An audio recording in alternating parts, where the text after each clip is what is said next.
Robert Kiyosaki की जिंदगी बदलने वाली कहानी हवाई के एक छोटे से शहर से शुरू होती है, जहां 1950 के दशक में एक छोटे लड़के के जीवन में दो अलग अलग सोच वाले पिता थे।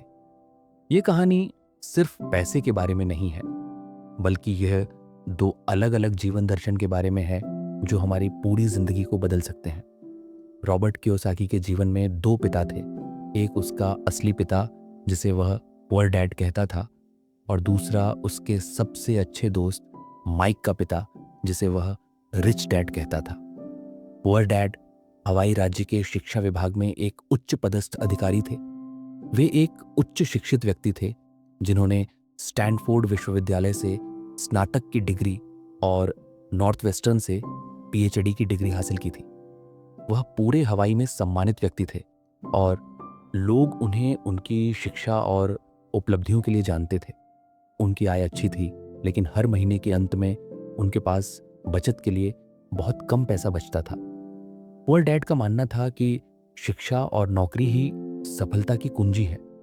उन्होंने हमेशा पैसे के मामले में सावधानी बरतने और सुरक्षित रहने पर जोर दिया। उनका एक प्रसिद्ध वाक्य था, पैसे से प्यार करना सभी बुराइयों की जड़ है। वे हमेशा कहते थे, पढ़ाई करो, अच्छे नंबर लाओ और एक अच्छी सुरक्षित नौकरी पाओ। रिच डैड का जीवन बिल्कुल अलग था। वह 8वीं कक्षा के बाद स्कूल छोड़ने वाले एक व्यक्ति थे। उन्होंने अपने जीवन में कई व्यावसायिक उतार चढ़ावों का सामना किया था, लेकिन अंत में वे हवाई के सबसे अमीर व्यक्तियों में से एक बन गए थे। रिच डैड के पास 9 छोटे सुपरमार्केट थे जो आधुनिक 7-Eleven जैसे सुविधा स्टोरों के शुरुआती रूप थे। इसके अलावा उनके पास वेयरहाउस, रेस्टोरेंट और कंस्ट्रक्शन बिजनेस भी था। रिच डैड का मानना था कि पैसे की कमी सभी समस्याओं की जड़ है। वे हमेशा कहते थे, पढ़ाई करो ताकि तुम एक अच्छी कंपनी खरीद सको। उनका मूल मंत्र था, पैसे के लिए काम मत करो, बल्कि पैसे को अपने लिए काम करवाओ।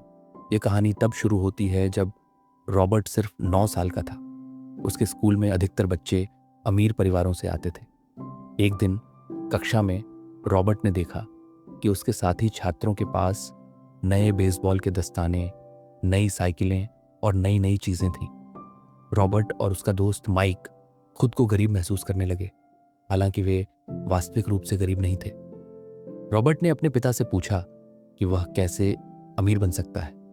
उसके पिता पुअर डैड ने सिर्फ यह कहा, अगर तुम अमीर बनना चाहते हो तो तुम्हें पैसा बनाना सीखना होगा।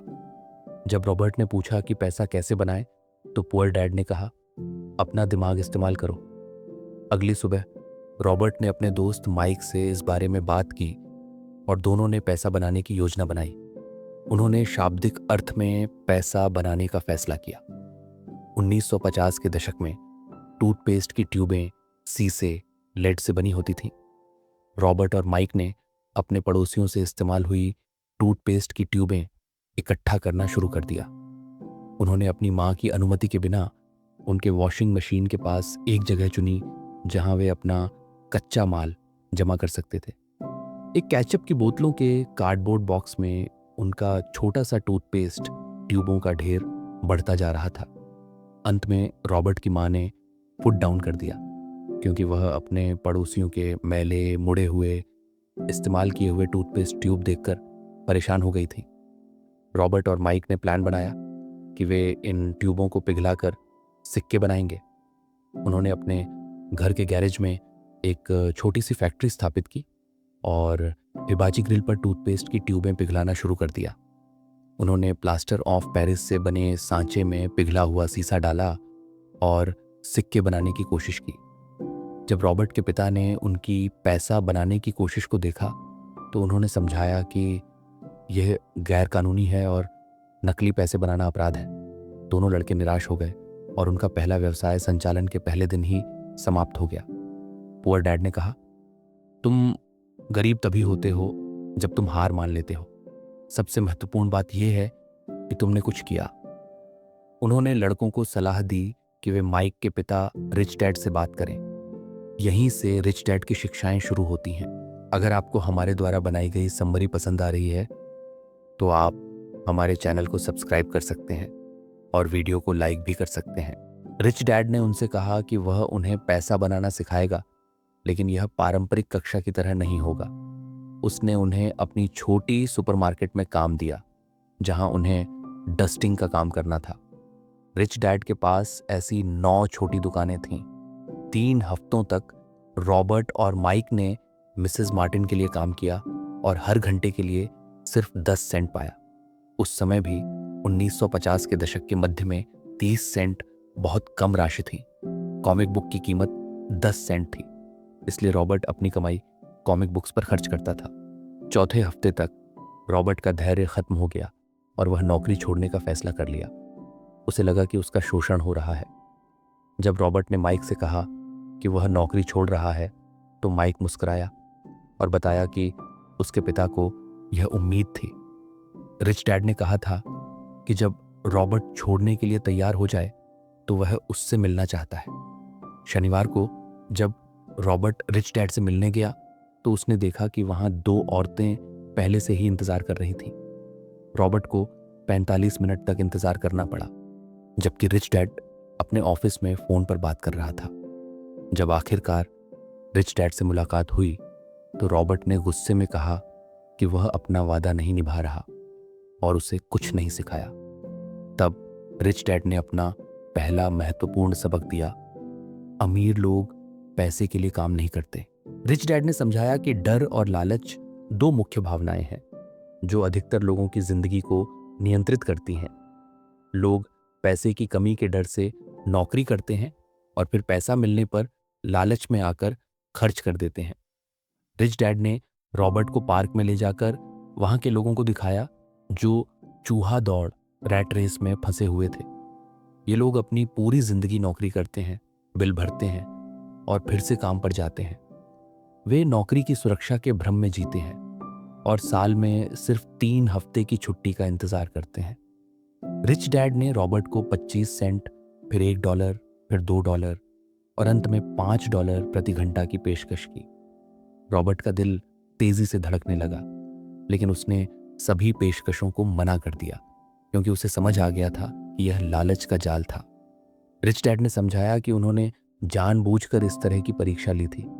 उन्होंने कहा, जीवन आपको सिखाता है लेकिन आपसे बात नहीं करता।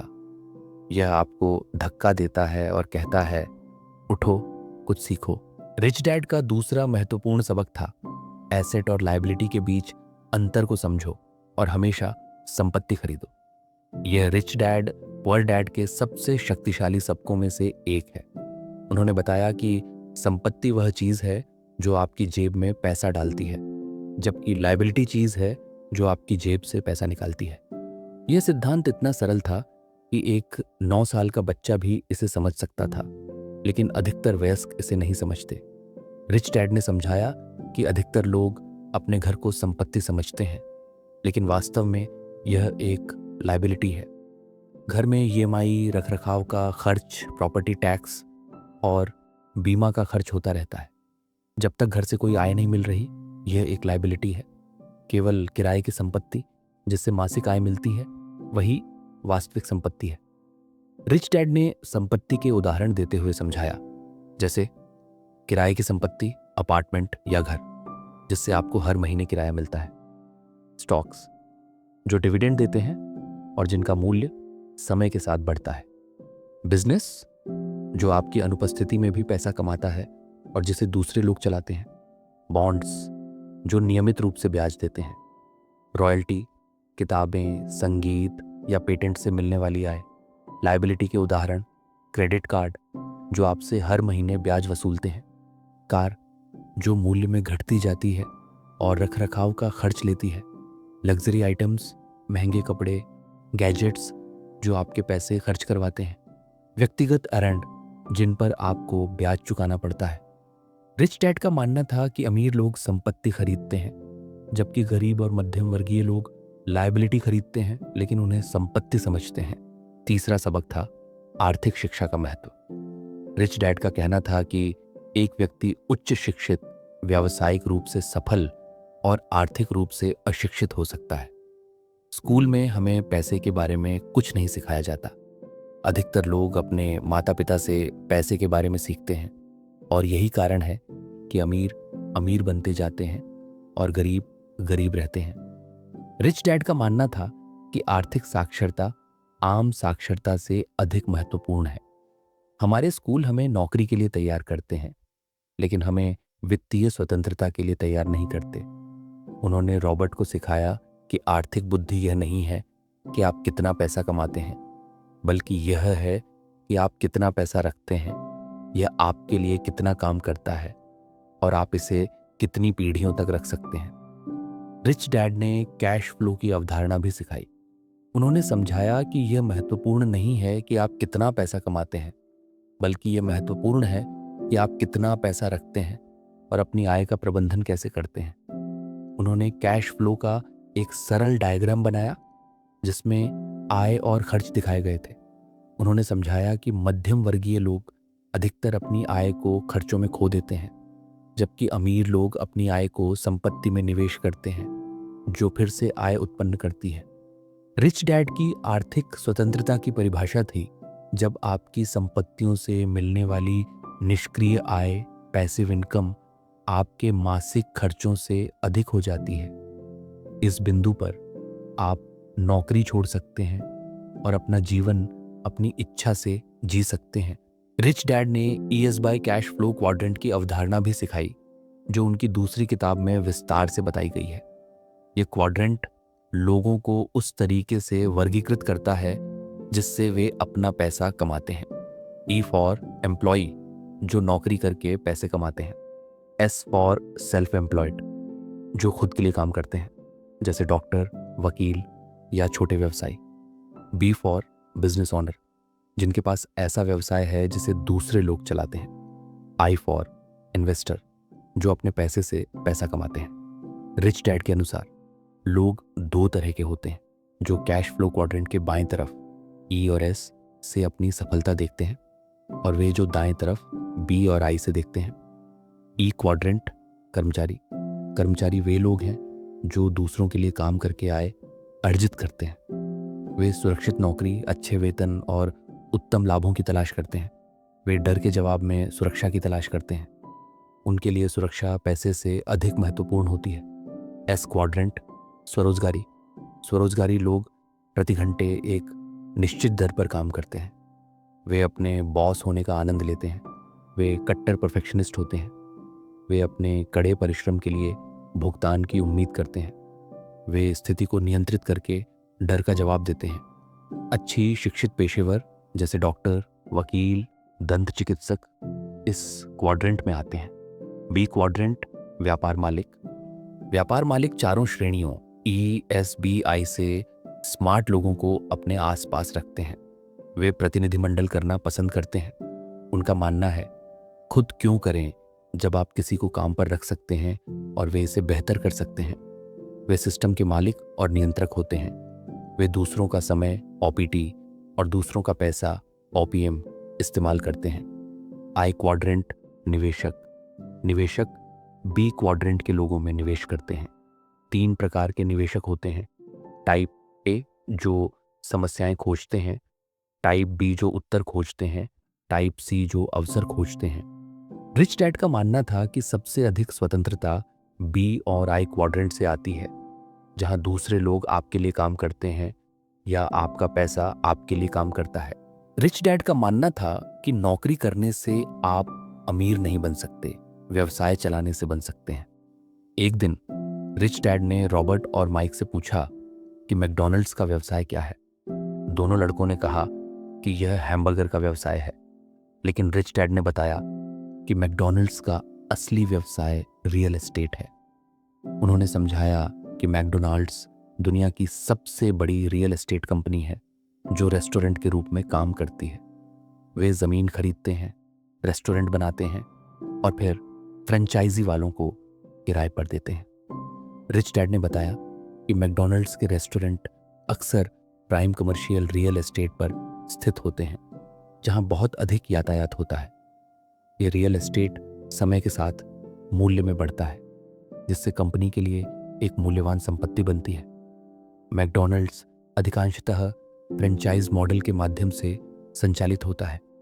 इसका मतलब है कि व्यक्तिगत फ्रेंचाइजी विशिष्ट रेस्टोरेंट स्थानों को संचालित करते हैं, जबकि कॉरपोरेशन को शुल्क और अपने लाभ का एक प्रतिशत देते हैं। हालांकि कॉरपोरेशन अक्सर ज़मीन और इमारत के स्वामित्व को बरकरार रखता है और इसे फ्रेंचाइजी को किराए पर देता है।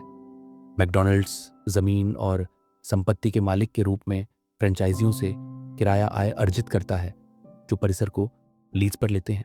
ये किराया आय कंपनी के लिए एक महत्वपूर्ण राजस्व धारा हो सकती है, फ्रेंचाइजियों के खाद्य बिक्री से उत्पन्न लाभ से अलग। रिच डैड ने समझाया कि रियल एस्टेट रेस्टोरेंट उद्योग की अस्थिर प्रकृति की तुलना में एक अधिक स्थिर और मूल्यवर्धन परिसंपत्ति होता है। एक विशाल रियल एस्टेट पोर्टफोलियो होने से मैकडॉनल्ड्स संभावित रूप से संपत्ति स्वामित्व से जुड़ी निरंतर आय और दीर्घकालिक मूल्य वृद्धि से लाभ उठाता है। इस दृष्टिकोण को उजागर करने के पीछे रिच डैड का उद्देश्य पाठकों को निवेश रणनीति के रूप में रियल एस्टेट के मूल्य पर विचार करने के लिए प्रोत्साहित करना था। जमीन और संपत्ति जैसी आय उत्पादक संपत्तियों के स्वामित्व पर ध्यान केंद्रित करके व्यक्ति समय के साथ धन का निर्माण कर सकते हैं और एक अधिक स्थिर वित्तीय भविष्य बना सकते हैं। रिच डैड ने टैक्स के बारे में भी महत्वपूर्ण बातें सिखाई। उन्होंने बताया कि अमीर लोग टैक्स कानून को समझते हैं और अपने फायदे के लिए इस्तेमाल करते हैं। जब आप नौकरी करते हैं तो आपका टैक्स तुरंत कट जाता है, लेकिन जब आपका अपना व्यवसाय होता है तो आप पहले खर्च करते हैं और फिर टैक्स देते हैं। यह एक बहुत बड़ा फायदा है। रिच डैड ने समझाया कि ई और एस क्वाड्रेंट के लोग अधिकतर टैक्स देते हैं। वे सबसे ज्यादा घंटों तक काम करते हैं और फिर भी उनकी आय सबसे कम होती है। रिच डैड ने रॉबर्ट को सिखाया कि कॉरपोरेशन का उपयोग करके और टैक्स कानूनों को समझकर आप अपने टैक्स बोझ को कम कर सकते हैं और अपनी आय का अधिक हिस्सा बचा सकते हैं। सीखने के लिए काम करो, पैसे के लिए काम मत करो। रिच डैड का मानना था कि आपको ऐसी नौकरी करनी चाहिए जो आपको नए स्किल सिखाए। रॉबर्ट ने इस सिद्धांत का पालन करते हुए ज़ीरॉक्स कॉरपोरेशन में काम किया ताकि वह सेल्स स्किल सीख सके। हालांकि वह पहले से ही सफल था, उसने समझा कि बिक्री की स्किल उसे और भी सफल बना सकती है। रिच डैड का मानना था कि हमें हमेशा नए कौशल सीखने के लिए काम करना चाहिए, खासकर वे कौशल जो हमें अपना खुद का व्यवसाय शुरू करने में मदद कर सकते हैं। अमीर लोग पैसे का आविष्कार करते हैं। इसका मतलब यह नहीं था कि वे नकली पैसे बनाते हैं, बल्कि यह था कि वे अवसरों को देखते हैं जहां दूसरे लोग समस्याएं देखते हैं। अमीर लोग अपने दिमाग का इस्तेमाल करके ऐसे तरीके खोजते हैं जिससे पैसा कमाया जा सके। वे जोखिम उठाने से नहीं डरते और गलतियों से सीखते हैं। रिच डैड ने रॉबर्ट को सिखाया कि अवसरों की पहचान करना और समाधान बनाना पैसे कमाने का एक महत्वपूर्ण तरीका है। रॉबर्ट कियोसाकी अपनी बेस्ट सेलिंग किताब रिच डैड पुअर डैड में इस बार बार की कमाई खर्च के चक्र को चूहा दौड़ कहते हैं। बहुत से लोग अपनी पूरी जिंदगी कड़ी मेहनत करके बिताते हैं, लेकिन फिर भी वित्तीय रूप से बंधे रहते हैं। चूहा दौड़ किसी हैमस्टर के चक्र की तरह है। वह लगातार दौड़ रहा है लेकिन कहीं नहीं पहुंच रहा। चूहा दौड़ एक चक्र है। पैसे कमाने के लिए कड़ी मेहनत करना, बिल चुकाना, अक्सर कर्ज लेना और फिर हर महीने यही सब दोहराना। ज्यादातर लोग इस लूप में फंसे रहते हैं जहां वे अपना समय और ऊर्जा पैसों के बदले देते हैं, लेकिन कभी भी वित्तीय रूप से आगे नहीं बढ़ पाते। रिच डैड पुअर डैड में कियोसाकी बताते हैं कि कैसे लोग अक्सर दूसरों के साथ बने रहने के लिए चीजें खरीदते हैं, अधिक कर्ज में पड़ते हैं और फिर सिर्फ तैरने के लिए और भी कड़ी मेहनत करनी पड़ती है। मूल रूप से चूहा दौड़ एक जीवन शैली है जहां आप अपनी जीवन शैली के लिए भुगतान करने के लिए थक थक कर काम करते हैं, संपत्तियां बनाने के बजाय जो आय उत्पन्न करें। रिच डैड ने भावनाओं को नियंत्रित करने के बारे में भी सिखाया। उन्होंने कहा कि लोगों की जिंदगी हमेशा दो भावनाओं से नियंत्रित होती है, डर और लालच। गरीब और मध्यम वर्गीय लोग डर से प्रेरित होकर काम करते हैं। नौकरी खोने का डर, बिल न भर पाने का डर, पैसे की कमी का डर। फिर जब उन्हें पैसा मिलता है तो लालच उन्हें खर्च करने पर। मजबूर करता है। यह एक चक्र है जिसमें वे फंस जाते हैं। अमीर लोग अलग तरीके से सोचते हैं। जब उनके सामने कोई महंगी चीज़ आती है तो वे यह नहीं कहते कि मैं इसे खरीद नहीं सकता, बल्कि वे पूछते हैं कि मैं इसे कैसे खरीद सकता हूँ। यह सवाल उनके दिमाग को काम करने पर मजबूर करता है और वे नए तरीके खोजते हैं। रिच डैड पुअर डैड दो अलग अलग मानसिकता के बीच स्पष्ट अंतर को उजागर करता है। पुअर डैड और रिच डैड, ये दो दृष्टिकोण हमारी वित्तीय नियति को गहरे तरीकों से आकार देते हैं। पुअर डैड की मानसिकता, वेतन के लिए काम करें, पैसे बचाएं और एक घर खरीदें। यह मानसिकता आपको चूहा दौड़ में फंसा देती है। आप कड़ी मेहनत कर रहे हैं लेकिन कभी भी वास्तव में आगे नहीं बढ़ पा रहे हैं। आप अपना समय पैसे के बदले में देते हैं और आगे बढ़ने के लिए संघर्ष करते हैं। रिच डैड की मानसिकता वित्तीय शिक्षा, संपत्ति निर्माण और आय स्ट्रीम बनाने पर ध्यान देता है। अपना खुद का व्यवसाय चलाना, रियल एस्टेट में निवेश करना और अपने पैसे को अपने लिए काम करना। परंपरागत काम के लिए पैसा मॉडल से बाहर निकलना। पैसे के बारे में आपकी सोच आपको या तो सीमित कर सकती है या आपको आज़ाद कर सकती है। कहानी के अंत में रॉबर्ट ने दिखाया कि कैसे इन सिद्धांतों ने उसकी ज़िंदगी बदल दी। वह 47 साल की उम्र में रिटायर हो गया, न कि इसलिए कि उसने काम करना बंद कर दिया, बल्कि इसलिए कि उसकी संपत्तियों से मिलने वाली आय उसके खर्चों को पूरा करने के लिए काफ़ी थी।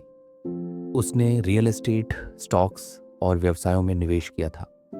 जब उसकी मासिक निष्क्रिय आय उसके मासिक खर्चों से अधिक हो गई तो वह आर्थिक रूप से स्वतंत्र हो गया। रॉबर्ट अपने जीवन में रिच डैड के सिखाए गए सिद्धांतों का पालन करते हुए अपनी पूरी जिंदगी भर वित्तीय स्वतंत्रता का आनंद लेता रहा।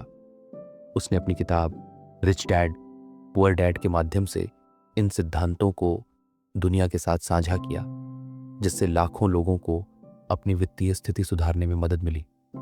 रिच डैड ने रॉबर्ट को कई व्यावहारिक सुझाव भी दिए जिन्हें हम अपने जीवन में लागू कर सकते हैं। 1, रुकें और अपनी स्थिति का मूल्यांकन करें। जो काम नहीं कर रहा है उसे बंद करें और एक नया विकल्प तलाशें। 2, नए विचारों की तलाश करें जो आपके जीवन को नई सफलता दिलाए। 3, किसी ऐसे व्यक्ति को खोजें जिसने वह किया हो जो आप करना चाहते हैं। उन्हें लंच पर ले जाएं, टिप्स मांगें। 4, कक्षाओं में भाग लें और बुक्स खरीदें। हमेशा अपने ज्ञान में वृद्धि करें। 5, एक अच्छा व्यापारिक सौदा खोजना डेटिंग जैसा है। आपको बाजार में जाना होगा और बहुत से लोगों से बात करनी होगी, ऑफर करना होगा, काउंटर ऑफर करना होगा, बातचीत करनी होगी, स्वीकार और अस्वीकार करना होगा। 6, अपने पड़ोस में घूमें और सौदेबाज रियल एस्टेट डील्स की तलाश करें। 7, इतिहास से सीखें। कर्नल सैंडर्स ने अपने 60 के दशक में सब कुछ खो दिया और फ्राइड चिकन रेसिपी के साथ शुरुआत की। बिल गेट्स 30 साल की उम्र से पहले अमीर बन गए। यह कहानी हमें सिखाती है कि सफलता सिर्फ कड़ी मेहनत से नहीं मिलती, बल्कि सही सोच और आर्थिक शिक्षा से मिलती है। पुअर डैड और रिच डैड के बीच मुख्य अंतर उनकी मानसिकता का था। एक ने हमेशा सुरक्षा की तलाश की, दूसरे ने हमेशा अवसरों की तलाश की। एक ने डर के कारण फैसले लिए, दूसरे ने अवसरों के आधार पर फैसले लिए। रिच डैड पुअर डैड सिर्फ एक किताब नहीं है, यह एक जीवन दर्शन है जो हमें सिखाता है कि पैसे को अपना दोस्त बनाना है, दुश्मन नहीं, और हमें पैसे के गुलाम नहीं बल्कि पैसे के मालिक बनना है। हम सभी को अपनी वित्तीय स्वतंत्रता की यात्रा शुरू करने के लिए रिच डैड की शिक्षाओं का पालन करना चाहिए। हमें संपत्ति बनानी चाहिए, अपने पैसे को अपने लिए काम करवाना चाहिए और अंततः चूहा दौड़ से बाहर निकलना चाहिए। जैसा कि रिच डैड कहते हैं, ज्ञान ही शक्ति है। मैं आपसे नेक्स्ट वीडियो में मिलूंगा। तब तक के लिए नमस्कार।